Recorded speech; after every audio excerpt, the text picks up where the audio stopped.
Hello and welcome to the News9 Plus show on the world's first news and current affairs OTT platform, News9 Plus. On Tuesday night, Tehran launched around 200 ballistic missiles at Israel's capital, Tel Aviv. This attack is possibly the world's largest single-day use of ballistic missiles launched against civilians. It's also the largest attack by a non-nuclear power against a nuclear-armed state. Fortunately, no Israeli civilians were killed, but now it's Israel's turn to retaliate. There is a danger these attacks and counterattacks could spiral out of control. And I want to quote what American investigative journalist Seymour Hersh just wrote. The way forward now, with mighty Israel on the attack, on the ground and in the air, is dark and deadly. On the show today, we're just discussing 5 big questions after last night's attack. How will Israel respond to these unprecedented missile attacks? Will Israel's planned ground assault into Lebanon continue? Will these attacks escalate into a full-blown regional war in West Asia? Will the Iranian regime fall because Israel has made regime change one of its requirements in the long-term strategy with Iran? And finally, will Israel attack Iran's nuclear facilities? Joining me on the show tonight are Yanki Faber, senior journalist, the Orthodox community of Israel. He's coming to us live from Israel. Itai Melchior, Middle Eastern affairs expert. And we also have Major General V.K. Datta, defense expert and military veteran trained by the Israeli Defense Forces. And in the studio, I have with me my colleague Deepak Badana. Gentlemen, welcome to the News9 Plus show. Itai, I want to start by asking you this. I hope you're safe, your friends and family are safe. What we saw last night was of very, very grave concern for all of those who wish Israel and its people well. Thank you. Much appreciated. Yes, listen, we are all, thank God, safe and well.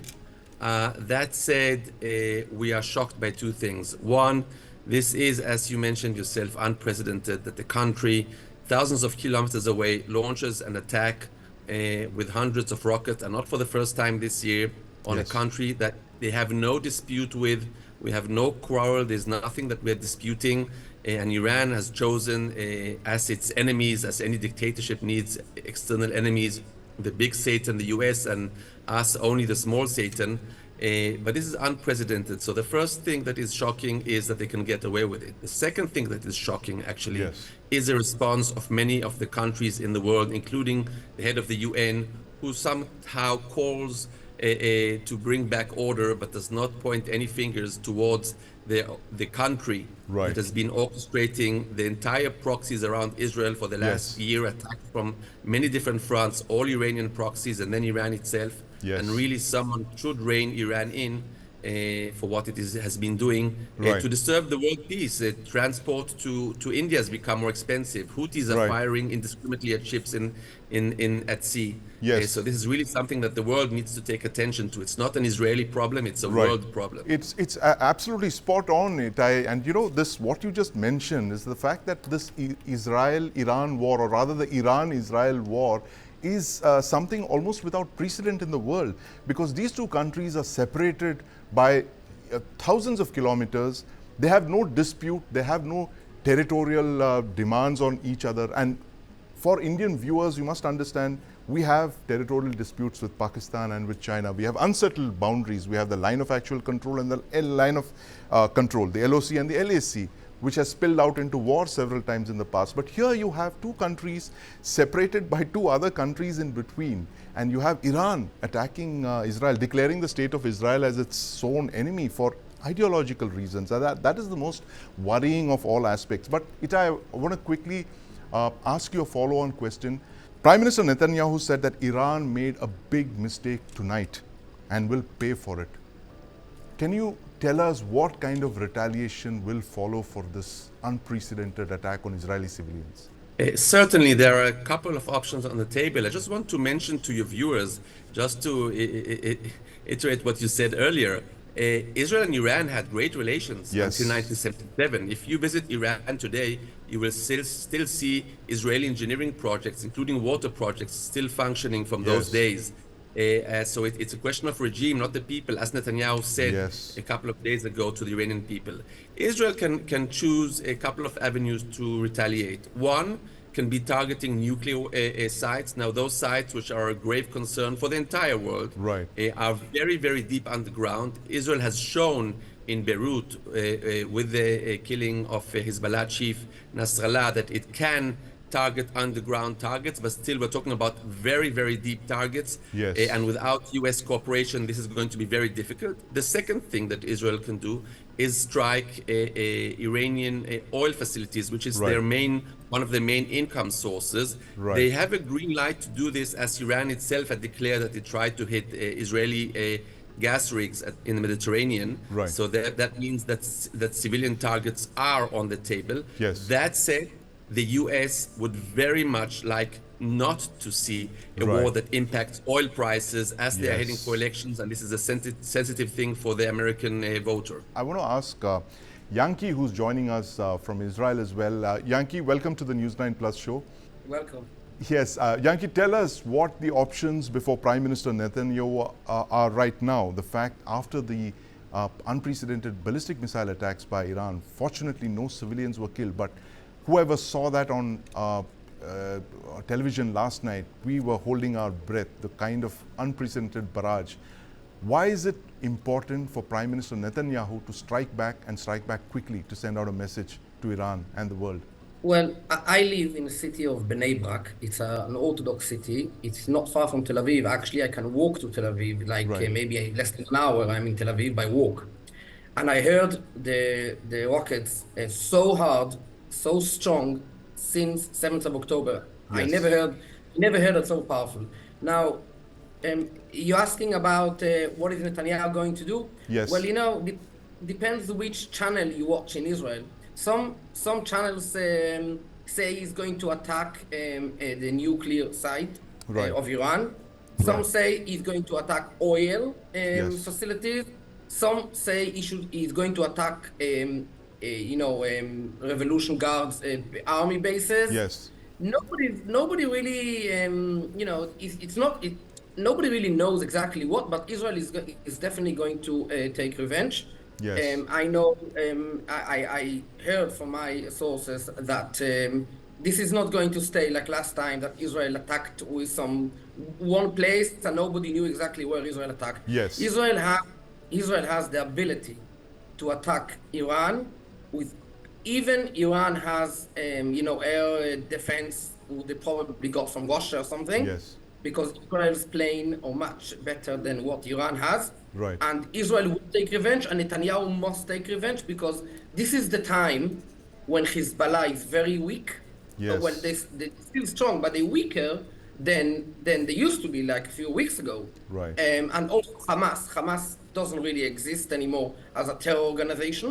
They can no more, arm Israel like they did on 7th of October. Right. So the people that Iran is supporting around Israel Yes. are now very weak, and this is the time to attack Iran so strongly that they will never be able to, put back Iran like 20, 30 years ago. Right, When absolutely. it's about the nuclear weapon. Israel will attack, it will take revenge, it must take revenge, as Yankee Farber just mentioned. But I want to go back to Itai to ask this, that we're at the moment looking at reservists being drafted into the IDF. The IDF is expanding even as we speak. In fact, a number of our speakers couldn't join us from Israel because precisely they were being signed up as we speak. But tell us whether the IDF will continue with the planned incursion into southern Lebanon. Is that still on, or will it be distracted by what Iran did last night? Those two fronts are just two of the fronts we are fighting, Right. and there's no relation and correlation between them. The planned incursion into southern Lebanon is a limited one, targeting infrastructure of Hezbollah that was shown to be places that were preparing to launch attacks against Israel, and storage of weapons and other Hezbollah assets. In the past, Israel has conquered areas of Lebanon twice to the Litani River, Right. and in '82 all the way to Beirut. This is not the plan this time. And the idea is to seize strategic areas, Right. with the end game being some kind of agreement in which the Lebanese army or the UN now, but really does what it was supposed to do at 1701 agreement. Yes. Keep Hezbollah away from the Israeli border, allowing Israeli citizens back to their homes. Right. Keep Hezbollah away. And indeed, this is the thing that a lot of people are saying, Deepak, that possibly this time the IDF will do what they failed to do in 2006, which was to completely dismantle Hezbollah, to decapitate them as they've already done, and ensure that they're not able to target Israeli civilians. But Yankee, tell us this. Why is this so important for Israel right now? Is this that opportunity that you missed in 2006 and the IDF is going to go ahead full pelt to dismantle Hezbollah south of the Litani River? Yes, because if you remember, yesterday, I believe you saw, the IDF has published many videos of Yes. What has been discovered. They found hundreds of different kind of weapon, rockets, and basically Hezbollah planned to do to Yes. to Israel exactly what Hamas has done on 7th of October.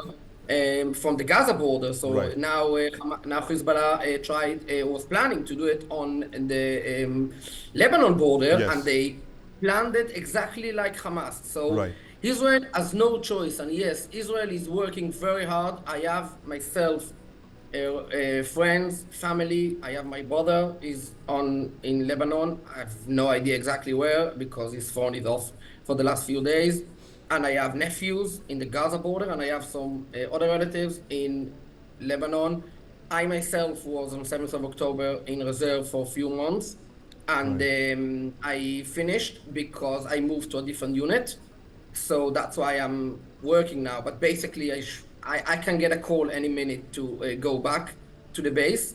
And Israel has no choice because this is the time Right. that Israel has the opportunity. Also, Israel has the world Yes. is not complaining or attacking Right. Israel or asking Israel to stop because what the IDF discovered yesterday Yes. was telling the world, well, listen, we're not going to have another 7th of October from Lebanon border, Right. and Absolutely. we are going to destroy everything we can and we need. Yes.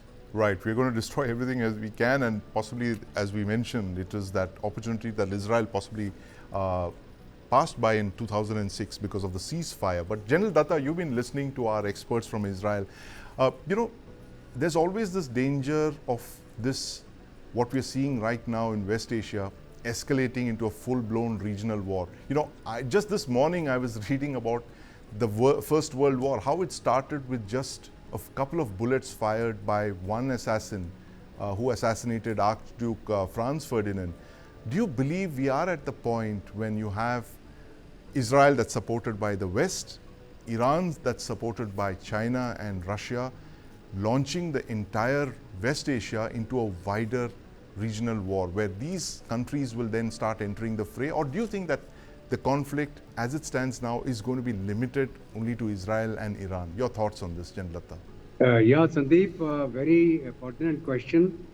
If you look at the international scenario right now, look at what's happening in Ukraine versus Russia. Yes. And what happened in Ukraine and Russia, the Russians wanted to divert the attention of the world from Ukraine to somewhere else. Right. And what better a target would be other than the West Asia and the Middle East.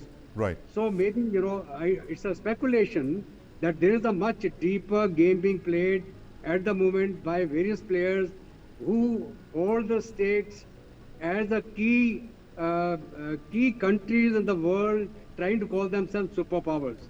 Right. So maybe that is one question. And what you mentioned, that can it convert into a regional war or a world war? Time will tell. But this is an example of international terrorism. Yes. Where one country who's got nothing to do with another country, just based on religious belief, just based on the concept that they want to finish off Israel from the face of the world, they want to kill every living Jew, and they instigate their proxies to go Yes. and attack Israel which had not instigated anything. Now, when Israel is striking back, finishing Hamas in Gaza, now trying to get to Hezbollah, and what they've done to Hezbollah by way of decimating their command control Yes. infrastructure and the entire hierarchy. So now the question is, Israel will definitely like to make a buffer zone in South Lebanon. Yes. Israel is looking for peace. Netanyahu has already made an appeal to the people of Iran that Iranians are not our enemies. Yes. The Jews and the Persians can live peacefully together, develop together, and be prosperous together. This evil regime, as per him, Yes. should be removed. Yes. And he said that your own liberties are at stake. So if that regime is going to remain in Iran, this regime is the one which is instigating the other proxies to attack Israel. Right, While absolutely. Israel Yeah. and Iran are thousands of kilometers apart. So therefore, Israel will definitely now strike back. It will strike back in the same coin as Iran has done. They will hit their military targets, their command and control infrastructure, and maybe if they can hit the nuclear power plant, maybe they will not strike on the energy setup, Right. because that will shake up the entire Global oil prices, yes. economics of the Yes. you know. Absolutely. But you know, this point that you made, General Datta, very important. The Iranian regime, again, and this is something that Itai has also mentioned. You know, Itai, when we were in Tel Aviv, we were speaking to experts like yourself. We were told that the one lasting solution, as Israel sees it, is regime change in Iran. Because, like you correctly pointed out, before 1979, Iran and Israel were the best of friends. The Shah of Iran was a personal friend of the Israeli prime ministers, and they had very good relations right until 1979. The revolution comes, and suddenly, for this religious reason, Iran declares a kind of holy war on Israel.